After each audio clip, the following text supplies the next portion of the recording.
What we want to talk about today is a strategy called clear the board, score your hammer. And in the end, it really amounts to how do we defeat this idea of St. Pete's and Tampa's. People are putting up blocks and they're hiding behind them. How do we defeat that strategy? And the answer is using a technique called clearing.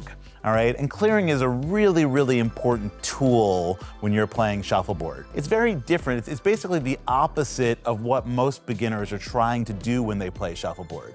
Very often when we're learning to play shuffleboard, somebody puts up a 7 and we're trying to hit that 7 flushed so that we replace it, so it sticks there, all right? This is the opposite skill of that. In this case, what we're trying to do is hit that disc on its side so both it and my disc go off the board, all right?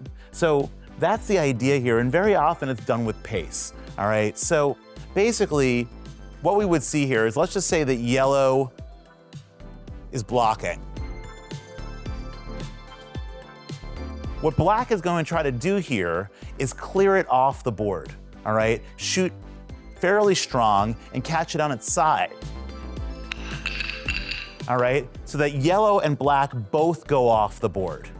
And that's the idea here. And the reason why we do it with pace is sometimes if you catch that disc a little bit flush, the speed will allow it to continue off of the court and get off. So in a perfect shuffleboard frame, yellow would block, black would clear. Yellow would block, black would clear. Yellow would block, black would clear. And then yellow, if they blocked again, black scores to the other side. If yellow scores, black replaces it and scores their hammer.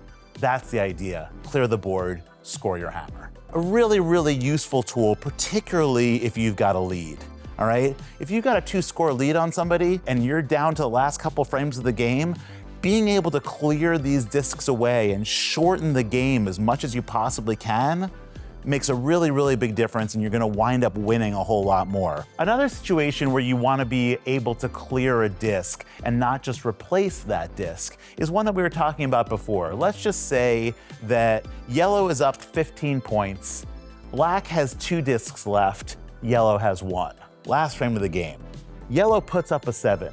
The last thing that black wants to do is replace that 7. You gotta get it out of there, because if you leave it there, you try to shoot somewhere else, they could just put up a 10 or an 8 and win the game, all right? So you gotta get rid of it, but you don't wanna stick there, because if you stick, yellow could come along and make the miracle shot, 17-point swing, you've just lost the game. So instead, what black is trying to do, or what yellow is trying to do to black here, is trying to clear that by hitting it very, very hard, but catching on its side so that they both get off the board.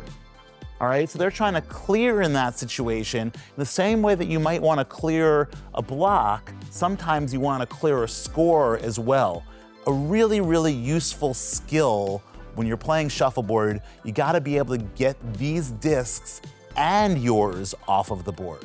One big thing to remember here, if you're down by 30 points or something like that with like 2 frames to play, you don't have time to be clearing people off the board. All right, you just gotta get on the board. And that's a really important thing to understand, is when it's time to give up clear the board, score your hammer, and just get on the board. That's how you're gonna wind up getting back into the game. Throwing something up in the 7, hoping that they're stupid enough to try to kitchen you, and they wind up sticking, at which point you have a chance to put them in the kitchen, get you back in the game. So clear the board, score your hammer works really, really good if you've got a lead or you're in a 1-score game, but like if you're behind, gotta get on the board. So that's a little bit about clearing and why it's such an important tool and how to defeat this idea of St. Pete's and Tampa's. I think what we wanna talk about is the overall idea of shuffleboard strategy, which is trying to choose the right shot. The first factor, and the most important factor, is probably the score. All right, what's the score? What is my mission for this frame? What am I trying to accomplish here? Am I down by a lot of points? Am I up by a lot of points? This is gonna be the #1 factor in choosing which shot to go for. How quickly is the court playing?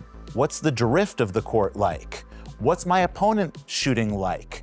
If I've got an opponent who's shown me that they can kitchen me over and over and over again, I'm a little scared to play on the board against them. Being aware of as many different factors as we can be aware of when choosing that shot. I think that's what we're trying to attune our senses to. The most underrated of these factors is ourselves and what we feel comfortable shooting.